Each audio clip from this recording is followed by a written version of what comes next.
अस्सलाम वालेकुम, मैं हूँ बिशरा, आप देख रहे हैं बिशरास कोचिंग। तो आज हम लोग how to use substitution method देखेंगे कि किस तरह से हम लोग सब्स्टिट्यूशन मेथड यूज़ करते हैं। काफ़ी सारे लोगों को प्रॉब्लम्स होती हैं, बट इस वीडियो के बाद किसी को कोई प्रॉब्लम नहीं होगी। बहुत ही सिंपल फॉर्म में बताऊँगी आपको। तो यहाँ पर मैंने एक सिंपल सा फंक्शन ले रखा है।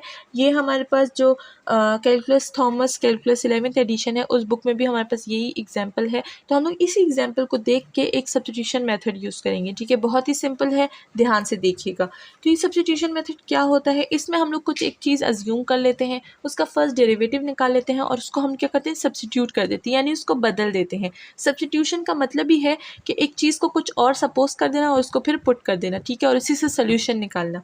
तो हम क्या करेंगे, यहाँ पर हमारे पास जो फंक्शन है बहुत सिंपल सा फंक्शन है, 2x - 9 और डिवीजन फॉर्म में हमारे पास गिवन है स्क्वायर रूट में x² - 9 + 1। तो यहाँ पर हम लोग जो सब्स्टिट्यूशन मेथड यूज़ करेंगे वो हम लोग u का सब्स्टिट्यूशन मेथड यूज़ करेंगे। आप z भी यूज़ कर सकते हैं, आपकी अपनी मर्ज़ी है, आप कुछ भी यूज़ कर सकते हैं। ठीक है, तो बुक में u होता है तो हम लोग भी u यूज़ करेंगे ताकि जो स्टूडेंट्स हैं वो कंफ्यूज ना हो। ठीक है, तो हम लोग लेट सपोज करते हैं कि u जो है वो हमारे पास इक्वल है इस फंक्शन की, जो नीचे गिवन फंक्शन है। ठीक है, अच्छा, आप बोलेंगे क्यों आपने ऊपर फंक्शन का क्यों नहीं लिया, तो हम लोग अब मैं आपको बताती हूँ कि वो मैंने ऐसा क्यों नहीं किया।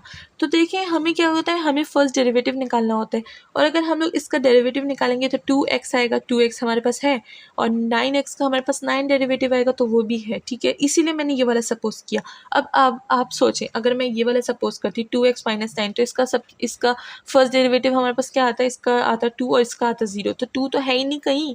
ठीक है, नहीं है ना, तो अब मैं इसलिए ये वाला यूज़ करी।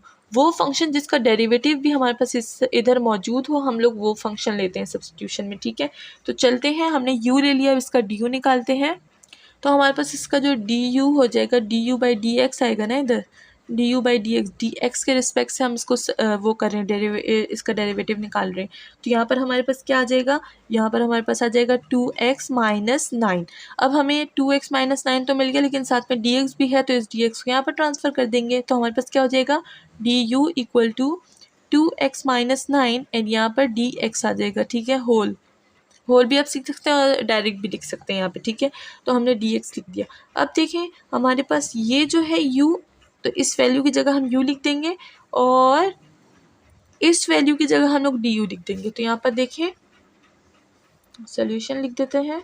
तो इस वैल्यू की फॉर्म हमारे पास क्या थी, du थी, तो मैंने यहाँ पर du लिख दिया इस होल के लिए। देखिए, इतनी बड़ी वैल्यू को मैंने कितना छोटा सा du लिख दिया, तो इसी का नाम है सब्स्टिट्यूशन। ठीक है, और नीचे हमारे पास क्या था, ये होल वैल्यू हमने u के इक्वल ली थी, तो यहाँ पर भी हम लोग u लिख देंगे। तो ये हमारे पास आ गया u, तो स्क्वायर रूट में u है, इसको हम लोग ऊपर लेकर जा सकते हैं बिल्कुल।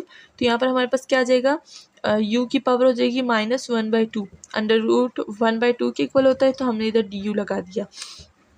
अब यहाँ पर क्या है, यहाँ पर हमारे पास पावर जो है इंटीग्रेशन है वो यूज़ होगा। पावर इंटीग्रेशन क्या होती है, u पे हमारे पास कोई पावर गिवन होती है, समझिए u पे हमारे पास n पावर गिवन है। ठीक है, तो जब हम लोग इसका इंटीग्रेशन निकालते हैं तो इसको हम लोग किस तरह से लिखते हैं, u पावर में एक प्लस कर देते हैं, यानी n+1, और ये जो होल है n+1, इसको हम लोग नीचे डिवाइड भी कर देते हैं n+1। तो ये हमारे पास क्या हो गई, पावर पे हमारे पास इंटीग्रेशन हो गई है। ठीक है, तो ये भी एक अलग मेथड है, तो यहाँ पर यूज़ कर लेंगे। हमारे पास u पे पावर है, तो हम इंटीग्रेशन को ख़त्म करने के लिए पावर वाला इंटीग्रेशन ले लेंगे। तो हमारे पास क्या हो जाएगा, u पे पावर आ जाएगी -1/2 एंड +1 हमने करना है। ठीक है, और साथ में हमारे पास यही पूरा नीचे आ जाएगा, यानी -1/2 एंड +1, एंड साथ में हमारे पास एक कांस्टेंट आ जाएगा। ठीक है, कांस्टेंट हम तब यूज़ करते हैं जब हमारे पास इंटीग्रेशन में लिमिट नहीं होती। ठीक है, ये बात नोट कर लें, और जब लिमिट होती है तब हम कांस्टेंट यूज़ नहीं करते। ठीक है, ये मैंने एक्सरसाइज में भी बताई हुई है और यहाँ पर भी बता रही हूँ। सही है, तो ये हमारे पास क्या होगा, इंटीग्रेशन ख़त्म हो गई। इसको सिंप्लीफाई करते हैं तो हमारे पास आ जाएगा, यहाँ पर भी 1/2 आ जाएगा। ठीक है, और यहाँ पर भी 1/2 आ जाएगा। तो यहाँ पर लिख देते हैं, चले, u की पावर क्या हो जाएगी, 1/2 हो जाएगी, और नीचे हमारे पास 1/2 आ जाएगा प्लस एक इंटीग्रेशन। ठीक है, अब ये डिवीजन फॉर्म में, इसको हम लोग मल्टीप्लिकेशन में यहाँ पर लिख सकते हैं बिल्कुल। तो हमारे पास क्या हो जाएगा, 2 u की पावर 1/2। अब 1/2 का हम लोग लिख सकते हैं यहाँ पर कि वो हमारे पास स्क्वायर रूट के इक्वल है। u हमने सब्स्टिट्यूट किया था ना, u की वैल्यू ये थी, तो हम लोग रीसब्स्टिट्यूट कर लेंगे। रीसब्स्टिट्यूट का मतलब कि वो u की वैल्यू जो है वो वापस लगा लेंगे। तो हमारे पास u की वैल्यू क्या थी, u की वैल्यू थी x² - 9x + 1, और साथ में हमारे पास एक कांस्टेंट जो है वो कंटिन्यू रहेगा। तो ये था हमारा सब्स्टिट्यूशन मेथड। होप कि आपको समझ आ गया हो, और कमेंट सेक्शन में बताइएगा कि आपको कोई प्रॉब्लम तो नहीं है। ठीक है, एंड अपना ख्याल रखिएगा, चैनल को लाइक सब्सक्राइब करना ना भूलिएगा। और हमारी जो एक्सरसाइज है 8 इंटीग्रेशन की, वो आप ज़रूर देखिएगा, हम लोग उसका पूरी एक्सरसाइज को सॉल्व करेंगे। ठीक है, मिलते हैं नेक्स्ट वीडियो में। Till then watching Biswas coaching.